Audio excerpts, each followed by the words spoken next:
व्यासपीठावरील सर्व विराजमान दिग्गज प्राध्यापक लोक,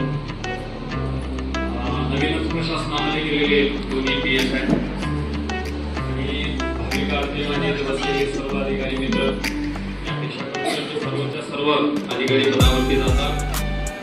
सर्वांचा स्टाफ असेल आणि हा शिवजयंती निमित्त सर्व युवकांना शिवजयंती आहे.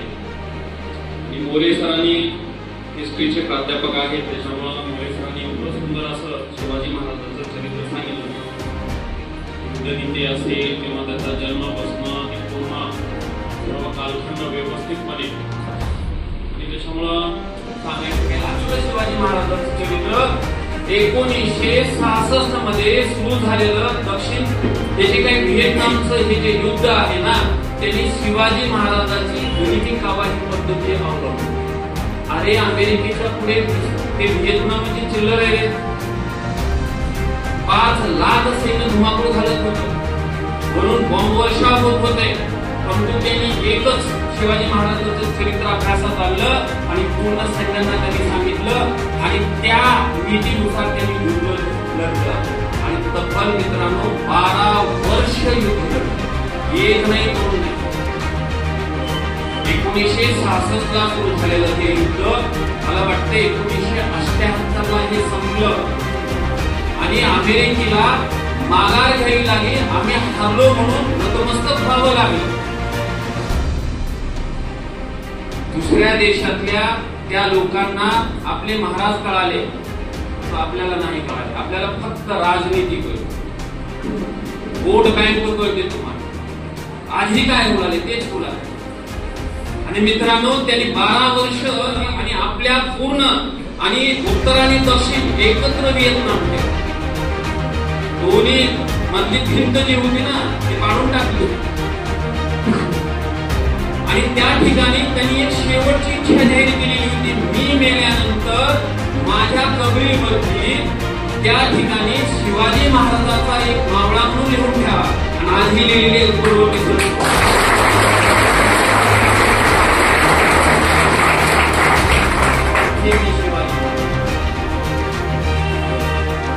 ते म्हणत होते आमच्या राष्ट्रामध्ये जरी जन्मले असते असे महान पुरुष तर आमचा देश गेला. आणि मित्रांनो आपण आपल्या इथल्या माणसांना सुद्धा त्या ठिकाणी तितकं कोण स्थान देतो, राजकारणात पुढे आवडतं. आधी बघा इलेक्शन आलं काय होतं आणि इलेक्शन संपल्यानंतर काय करतात. असो थोड्या सरांनी काय बोललं आणि कुठंतरी सरांनी सांगितले की महाराज हे कुण्या जातीचे नव्हते, पंथाचे नव्हते, धर्माचे नव्हते. महाराज हे फक्त महाराष्ट्राच्या मातीचे होते. मित्रांनो या युगामध्ये महाराज जरी म्हणून बघत असले थोडस त्यांनाही म्हणाला कुठं तर वाटलं असेल माझ्या दृष्टीनं ही शिवजयंती जी आहे ना अशी मला कधीच नको. काय केलं जातं बघा बरं, थोडंसं ऑब्झर्वेशन करा. मी टीकात्मक मी अगोदरच बोललो. आपण एकाच नाही एकच बाजू नाही दुसरी नाण्याची बाजू बघा. सुंदर काम करणारे जे आहेत ना ते फक्त 25 ते 30% आहेत. ज्यावेळेस तुम्ही शिवजयंती त्या ठिकाणी साजरी करतो की त्या ठिकाणचा जो नाच असेल, त्या ठिकाणचं जे डीजेचं वाजन असेल किंवा जे काही मद्यपान प्राशन करून नाचणं असेल, त्या काळामधली परिस्थिती बघा, महिलांची परिस्थिती बघा, पडदा पद्धती बघा, बाकीची आताची पद्धती बघा, ह्या सगळ्या गोष्टी जरा ऑब्झर्वेशन करा. त्यावेळेस त्यांना सुद्धा काय वाटत असेल थोडस लक्षात घ्या. तुम्ही जर त्या ठिकाणी असता हे पण आपण कुठं तर थोडस जाणलं पाहिजे हे काय चाललंय.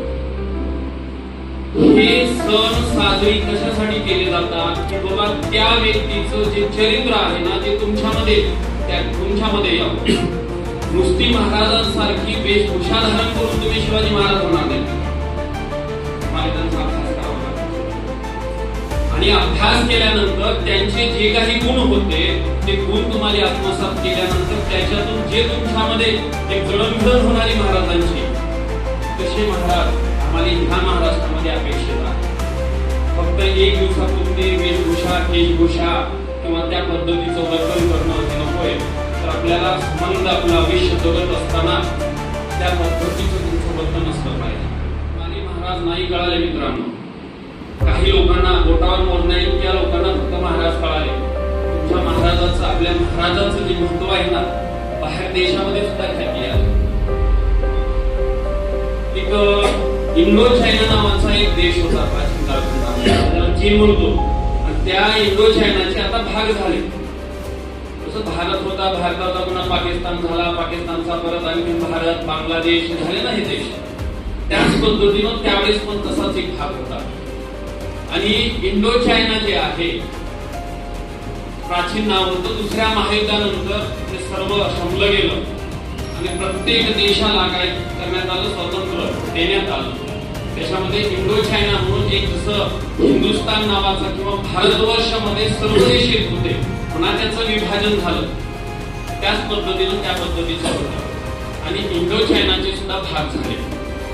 आणि दुसऱ्या महायुद्धानंतर काय म्हणतात, घोडा आणि राज्यकारण हे दुसऱ्या महायुद्धानंतर एक नीती राबवली. जसं भारतामध्ये झालं, जसंच सोव्हिएत रशियाचं झालं, तसंच व्हिएतनाम पण होतं.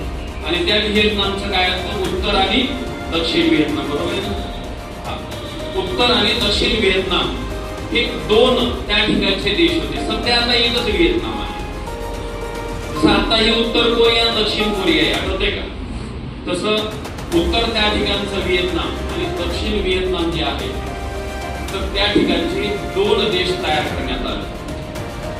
आणि ह्याच्यात अमेरिकेची दादागिरी तर कुठेही तुम्हाला माहिती आहे. त्यांनी काय केलं, उत्तर व्हिएतनाम जो होता तो म्हणजे त्यांच्या धर्माचे रिलेटेड होते. संपूर्ण जग हे एका धर्माखाली विभागले गेले. आधी ज्यावेळेस कुठलं एखादे विमान अपहरण होतं ना, तर मुस्लिम किती, हिंदू किती, ख्रिश्चन किती, बौद्ध किती, त्याच्यावरती आणखीन कारवाया चालतात. आधी कुणाला जर ओलीस ठेवायचं झालं ना आणि कुणा एखाद्या देशावरती दबाव टाकायचं झालं ना, त्याच्या देशातले पर्यटक जे आहेत ना, ते त्या ठिकाणी बघितले जातात. पुण्या देशाचे आहेत ते बघितले जातात. आज हे राजकारण करायचे ना, तुम्हाला प्रत्येक वेळेस तुमच्या त्या व्यक्तीची आठवण येते. आणि सगळं राजकारण सुद्धा तुमचं त्या धर्माभोवती, जातीभोवती फिरत राहतं. हे नको आहे. एखाद्या व्यक्तीला जरी वाटत असेल नाही आपल्याला तो नेता आवडतोय ना, आपल्याला त्याची पूजा करायची आहे, तर त्याला वेगळ्या नजरेनं बघितलं जातं. ते कशामुळे होऊ लागलं. त्या ठिकाणी तुम्ही त्या लोकांचं चरित्र कधी समजू शकला नाही आणि तुम्हाला समजून सांगणारे सुद्धा लोक मिळाले.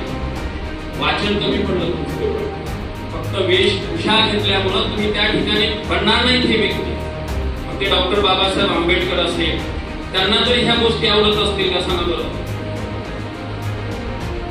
तुम्ही ज्या जयंत्या सध्या साजरी करू लागला, आंबेडकर जयंती असेल, महाराज जयंती असेल, फुले जयंती असेल, प्रत्येक जयंती असेल, ते जर पूर्वज समजा आपल्या भारतीय संस्कृतीप्रमाणे म्हणून जर थोडंसं तुमच्याकडे बघत असतील, तर माझी जयंती आज लोक अशी साजरी करू लागले, तर त्यांना मी सांगतो, मनातून सांगतो की त्यांना खूप दुःख होत असतं. मी कधीच किंवा लोकमान्य टिळकांना जे काही गणपती उत्सव असतील आहे ना साजरी करतात, बघितला कसा नंगा नाच होतो, देवाच्या समोर पिऊन नाचलं जातं. हे अपेक्षित होतं का? त्यांच्या पाठीमागला उद्देश काय होता? तुमच्या पुस्तकामध्ये टाकले आणि ह्या शिवजयंती दिवशी तुम्हाला सुट्टी द्यायची म्हणजे एक दिवस मनोरंजनासाठी सुट्टी दिली जाते का? नाही मित्रांनो, त्या लोकांचे चरित्र वाचायचे तुम्हाला. कमीत कमी तेवढ्या दिवसापुरतं तरी बाकीचे आपले काम सारा आणि त्या व्यक्तीचा पूर्ण ग्रंथाचा अनुसार करून घ्या. आणि बाहेरून दाखवण्यासाठी नाही, तरी आतून दाखवण्यासाठी तुम्ही बनण्याचा प्रयत्न करा. बाहेरून दाखवून उपयोग होणार नाही मित्रांनो.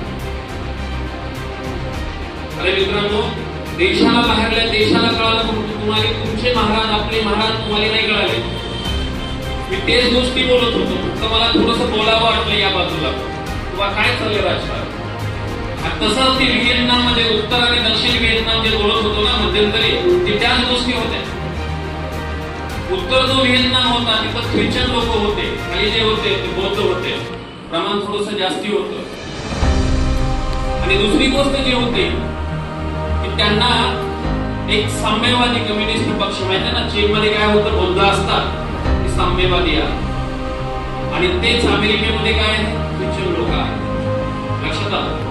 त्यांना अमेरिकेला असं वाटतं की आपली जी नीती आहे, आपले जे काही इथं